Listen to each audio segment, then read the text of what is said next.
Yo, what's up guys? You got pokeaim here with another video on Pokemon Sword and Shield, and in this video I'll be talking about why ghost types are number one in Pokemon Sword and Shield. Now, this is based on usage. If you actually look at usage, Dragapult is number one in usage in the OU tier, whereas Gengar is number one in usage in the UU tier, with Poltergeist and Doublade being in the top 10 as well. And there's a lot of reasons for this. Of course, if you guys just want to listen, feel free to tab out. There's not going to be too much going on the screen itself.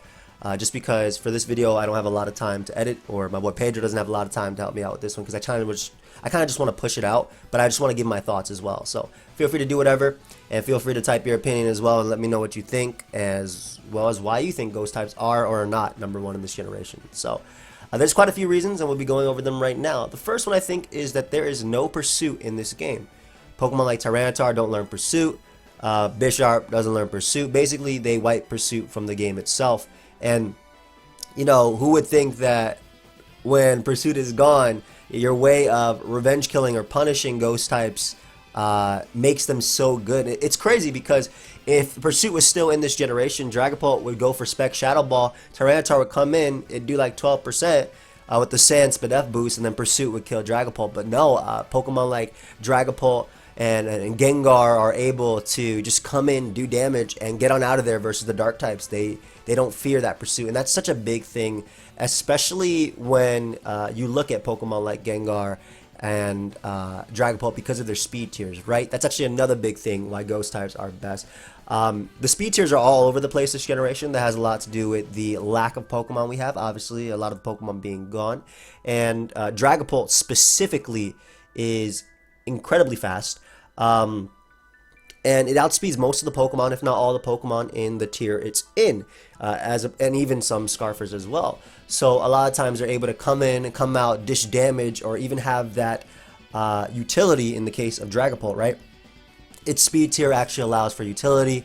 For example, Scarf Dracovish is slower than Dragapult, so Dragapult can go for substitute if Dracovish wants to switch out, and then either be like a Will-O-Wisp Hex set or a Thunderwave Hex set, or even a Specs Draco Meteor set or Sub Dragon Dance, anything like that, and go from there. So its speed tier really allows for that utility and that flexibility in movesets itself, which would not be the case if Pursuit was running around. If Pursuit was running around, you'd probably see Dragapult almost always running U-turn as a way to punish Pokemon like Tyranitar coming in, or punish Pokemon like Bisharp, or in Gengar's case, Gengar does not have, you know, moves like Volt Switch or U-turn in its arsenal, and Drapion is actually a Pokemon that is used in the UU tier specifically for its ability to check Gengar, but even at that, it's a check, right? It can't trap, it can't punish it. Gengar locks itself, if it's Choice Scarf or Choice Specs, into Shadow Ball or Sludge Wave, and Drapion, even though it resists, can come in and take the hit, but then Gengar just switches right back out. So that lack of pursuit and the combination of speed tiers being all over the place this generation, having that high speed tier, really opens up that door for Dragapult. And in Gengar's case, it allows for openings for it to actually nuke things with either a Spec set or a Nasty Plot 3 attack set without fearing that Pursuit. And for those that don't know what Pursuit does, maybe you don't know, it's a move that doubles in power when the user switches out, and it actually like follows them in a sense, right? So if you try and switch, it's like, where you going, and it will damage you, and it's a dark type attack, so super effective against ghost types. So in terms of like Dragapult and Gengar, their high speed, their inability to be trapped and punished really does work for them. And not to mention Dragapult has, you know, a good respectable 120 base attack and 100 base special attack, and spammable moves in Shadow Ball, Draco Meteor, great move pool, Thunderbolt, Fire Blast, right? Its physical move pool leaves a lot to be desired, but Dragon Darts is still incredible despite fairies and steel types. And then Phantom Force, at least you can work with that behind substitute Dragon Dance, right? And again, in Gengar's case, its ability to run Scarf and outspeed, you know, the entirety of the UU tier, or its ability to actually just run the breaking sets with Specs or Nasty Plot 3 attacks, or a trick to cripple walls like Umbreon, especially defensive walls like Umbreon, and break through them really helps out. Another reason why ghost types are number one right there is because we actually have a whole lot of different types of ghost types for once, right? Now, I'll go into Aegislash in a bit.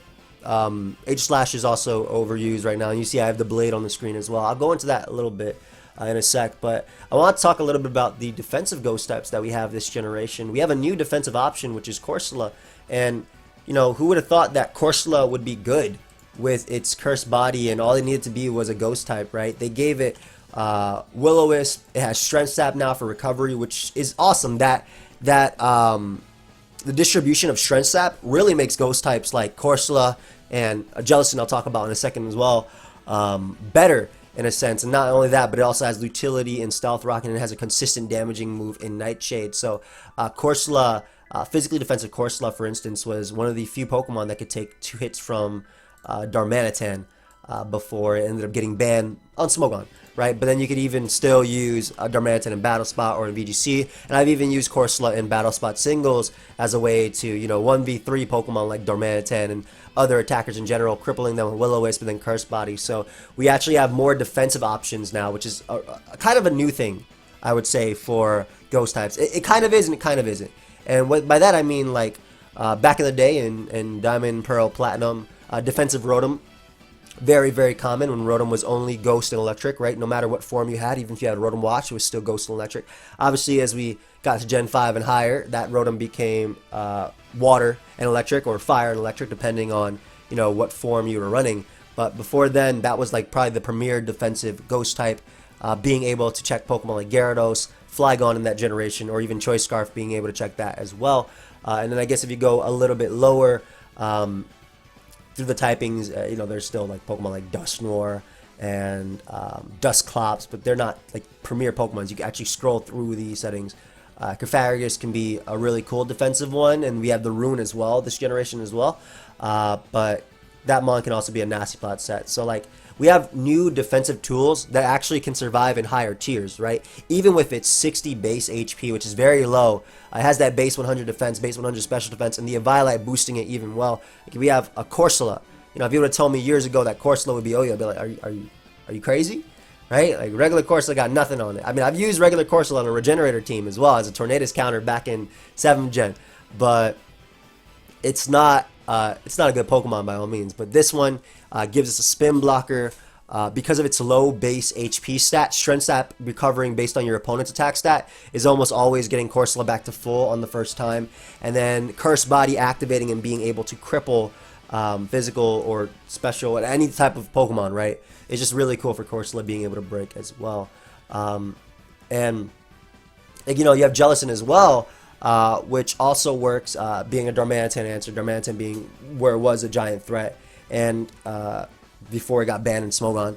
And again, it's still a threat. Jellicent obviously has Trick Room options as well, but just being a defensive Ghost type, being a spin blocker and threatening things with Will-O-Wisp, it's really cool. And I think a lot of their defensive capabilities has a lot to do with the fact that Pokemon Home is not out yet, and they don't have to worry about knockoff for the most part. There is knockoff in the tier. Obviously, Mandibuzz still works, but like, you're not going to use knockoff. You're not going to stay with your Corsola versus Mandibuzz unless it, you know, guarantees you the game if you Will-O-Wisp it or something, right? Like, you're not.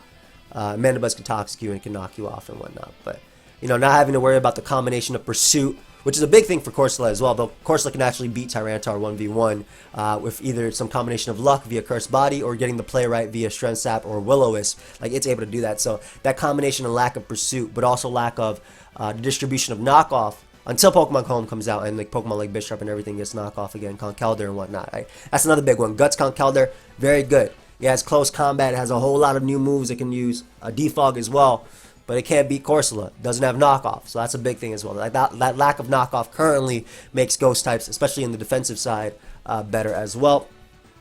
And you know, we'll go to another Pokemon, utility Pokemon, before I go to Age Slash. We'll go to the Blade, the baby Age Slash, right? The Blade is a premier UU Pokemon. It's a premier UU tank. It's an excellent spin blocker and excellent. It's a tank. A tank is a Pokemon that is both good on the defensive and on the offensive side. And the Blade, you know, is the premier. I think it's like when I think of tank, I think of the Blade, right? 150 base defenses in defense, excuse me, increased by an Eviolite, and then 110 base attack. Not to mention, you know, priority, which is a big thing when it comes to the Blade as well. And being a Ghost type and being a Steel type, it's able to spin block one of the best spinners in UU, which is Avalugg, right? Avalugg is a Pokemon that's really good at spin blocking, really good at checking physical attackers, but the Blade is not one of them. It can check Obstagoon, one of the best physical attackers in the game, but it can't check the Blade. The Blade can +2 Iron Head through it, or close combat through it if it wants to as well.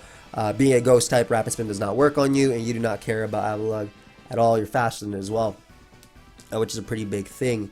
And just the introduction of close combat as well, letting it damage opposing steel types even further, like Steelix for instance, or just doing massive damage. Like Sacred Sword is still a good option as well for Cursed Snorlax and whatnot, but its ability to, you know, check a lot of the premier UU threats. And if you actually look down at UU, Braviary is one. It can eat hits from Barraskewda. It can eat hits from Araquanid if need be. It spin blocks Claydol as well if Claydol doesn't go for like Earth Power or something.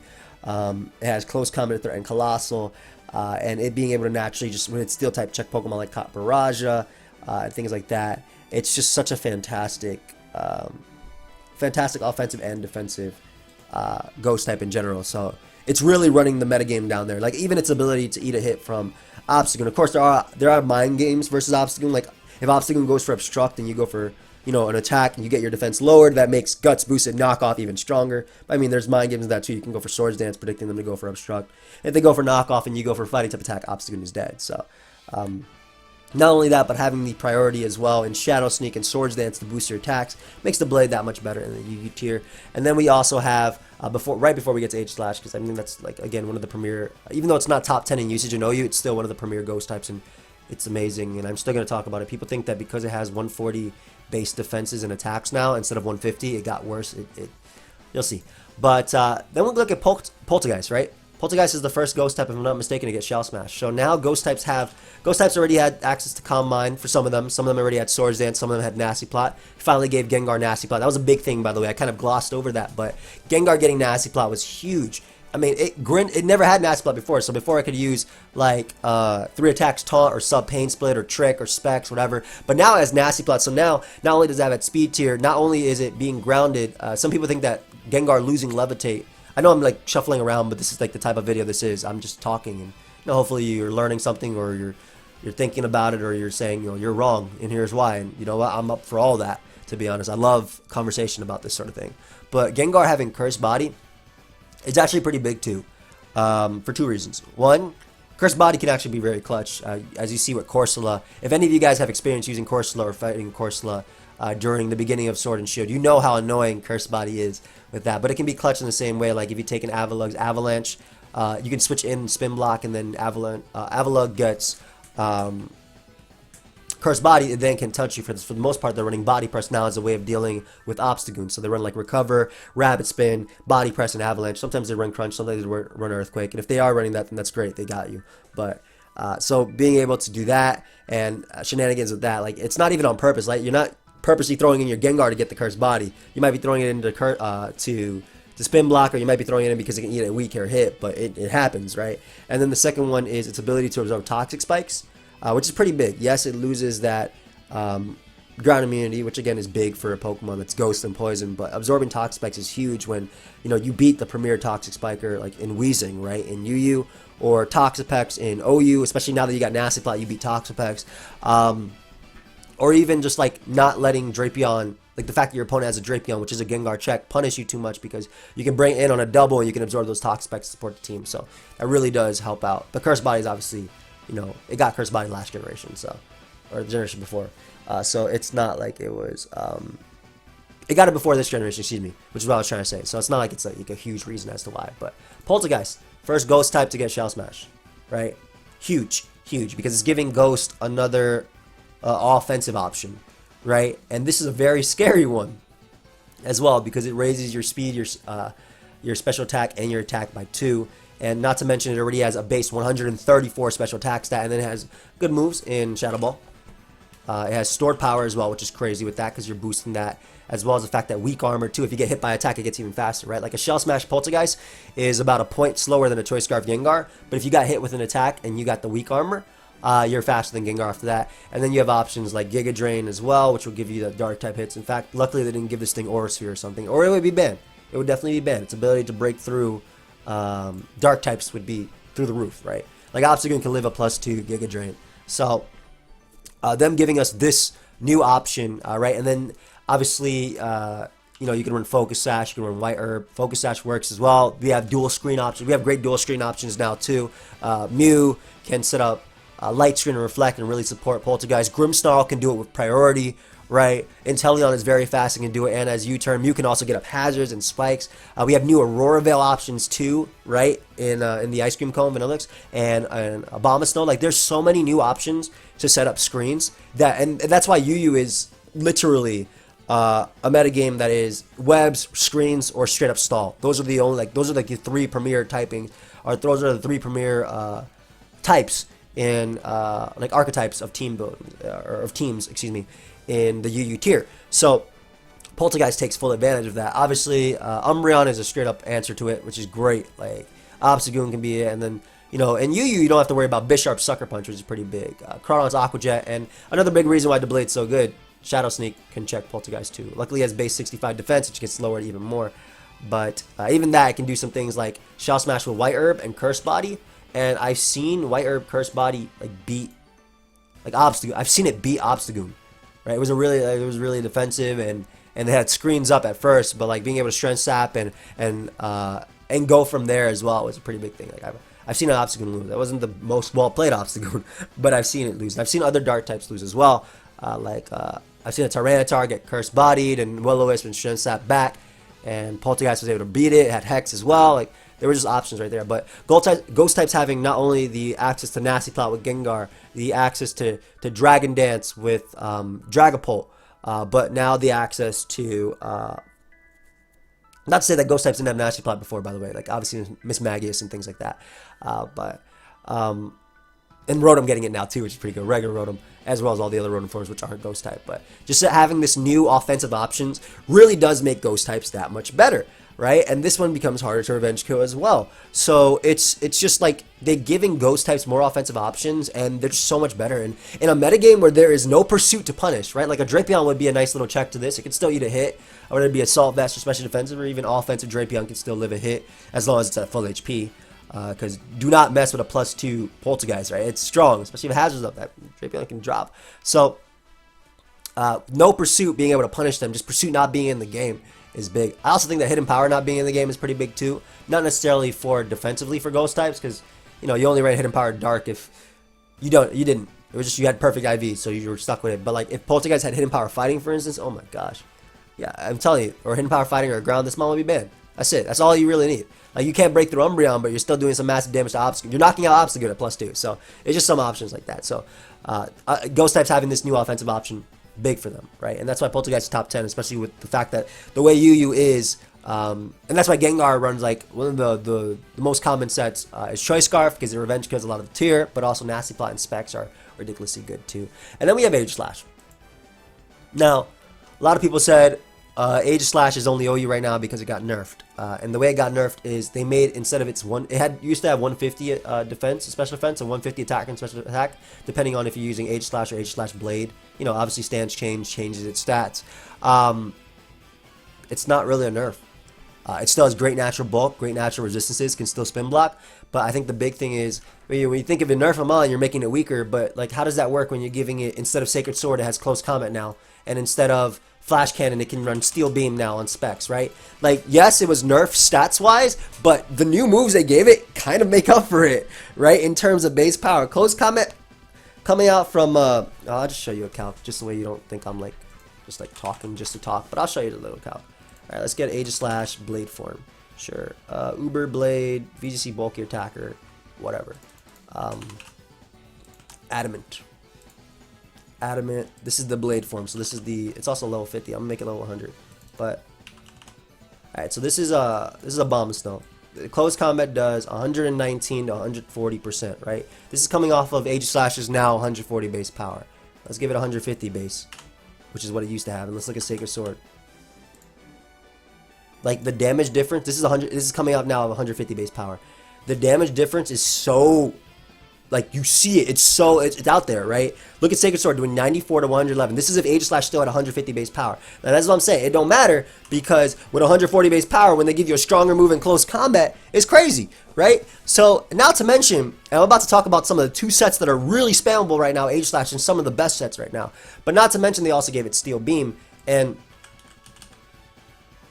again, Steel Beam is a move that will take half your HP, and it's a nuke, and that's the way it works, right? So I'm just going to show you Choice Specs Steel Beam, just because this is one of the most common Aegislash sets right now. This Choice Spec Steel Beam. That Abomasnow died, but whatever. Abomasnow weak to Steel Beam. Let's look at physically defensive Ferrothorn, which was ran for a bit. I think now they're leaning a little bit more towards special defensive because if you have a Seismitoad, you don't really need to worry about Dracovish too much. But whatever. Steel Beam is a 2-hit KO. Just say that. That's off of 140 base power. And I mean, I'm sure I don't have to show this, but let's show 150 base power Flash Cannon. Oh, it's a guaranteed 4-hit KO, right? Whereas, so you see the difference. You see what I'm talking about, right? Like, yes, they nerfed Aegislash, but Aegislash is still incredible. It's incredible just because they gave it higher base moves that it can use. So while it was a nerf to it, it wasn't at the same time. Like, I mean, it's a nerf because obviously it would be stronger. Yes, I'm not dumb. I understand 150 is higher than 140. But if you look at previous Aegislash versus now Aegislash, and you look at now Aegislash's moves versus previous Aegislash's moves, this Aegislash is stronger, right? Obviously, if we got 150 base power Aegislash, yes, it would be stronger. Duh. I'm just trying to show you that while it was a nerf to Aegislash, because these moves exist, it's not something you'll notice. Just because these moves are just putting out higher damage output. And speaking of this, because Aegislash is so strong, because it's so bulky, because it has a decent speed tier as well. Like, the speed tiers are so weird in this generation because you'll have, like, Pokemon that are between, like, 120 and 180, right? You'll have Pokemon like Corviknight and Hippowdon and Conkeldurr and Clefable. I'm thinking, like they're natural ones versus that. And then you have, like, Aegislash, which is around that speed tier, too, like same speed as Clefable. And then they'll run, like, max speed or something with specs. So that's something. Choice Specs Aegislash and Choice Band Aegislash have both risen up a ton because of their ability to beat their counters. And that's what I always loved about Aegislash, right? It's one of those mons that can just come in and beat the Pokemon that are supposed to beat it. Alright, let's take Seismitoad for instance. Seismitoad is a ground type and water type. It should threaten Aegislash. The second Aegislash goes for, an attack, changes form, Earthquake knocks it out. Sure. But when you're running a modest or timid Choice Spec set, this attack stat, can I get the other Aegislash, please? Thank you. When you're running a modest or timid Choice Spec set, right? Let's just say you're running modest, right? This Shadow Ball does 73% to Seismitoad, right? Around 73 to 80% to Seismitoad. So with a Choice Specs, so like its ability to break through its checks is really big. Not to mention Steel Beam also can let it break through Mandibuzz.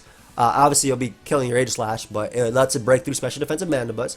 And then you have, like, other moves you can use, like Flash Cannon. Like, this is literally Aegislash's set right now. And then your last move is whatever the hell you want it to be. I've seen people run Shadow Sneak just to check Dragapult. Even with a modest nature, it didn't really matter. It's just to get off that chip. You'd obviously run 31 IVs if that's the case. But I've seen Shadow, a Sneak. I've seen random Destiny Bond. I've seen Air Slash back when Dynamax was allowed in this, so you can get the speed boost. So, like, not only that, like, Choice Specs with Steel Beam gives it so many options just because it's spammable. Like, you can only click it twice, but because it does exactly 50. But like, it's crazy, man. It's crazy. And not to mention, like, oh, well, special defensive Mandibuzz can tank a hit, and if it's in versus you, you won't beat it 1v1. Sure, but then let's talk about Choice Band. Let's talk about Choice Band. Like, this is all you need on Choice Band Aegislash. I've seen Shadow Claw as well, but, like, things like this. Mandibuzz gets blown away by Choice Band Head Smash, right? So its ability to run mixed and beat its counters. Head Smash for Mandibuzz. It's easy to switch in because of its good natural bulking. You'll typically see it paired with, like, maybe a Clefable or a Sylveon as well, with potentially using Wish support or something like that. Its ability to switch in, its ability to beat its counters, and be faster than a lot of the random speed tiers running around too. Like, for example, Shadow Ball does like 94% minimum to Conkeldurr, so it's crazy. And the Conkeldurr would obviously threaten it with a Guts boosted Earthquake, but Aegislash is able to do it right back. So it's like, it has close combat as well, threatens Tyranitar, it's a good, close combat's a good spammable move. There's no Landorus with Intimidate, right, to get off the Intimidate and resist it, right?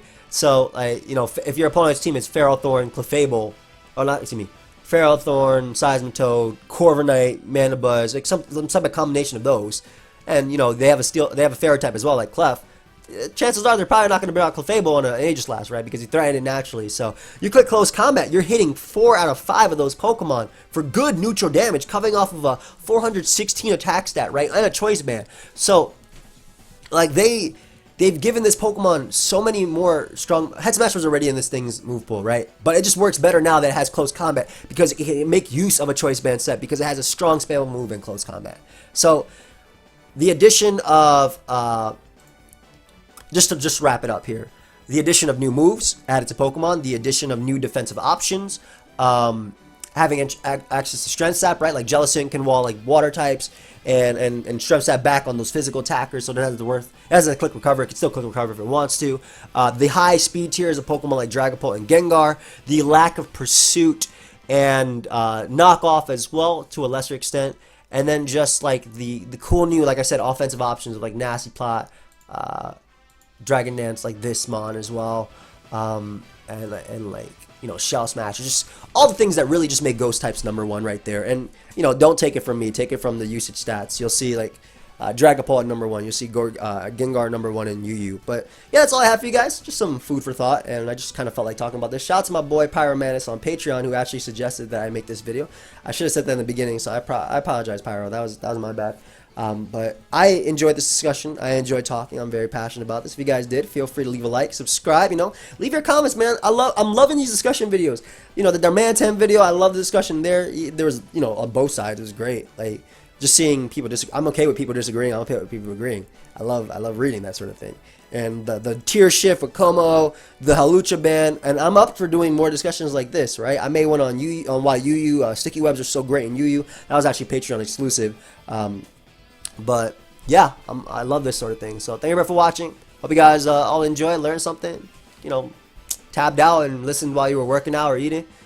I'll probably gonna hear back what I tried to say, just so I can, you know, see if I actually made sense in this while I'm doing some exercise or something. But I'll see you guys next time. Goodbye, my friends. Leave a like.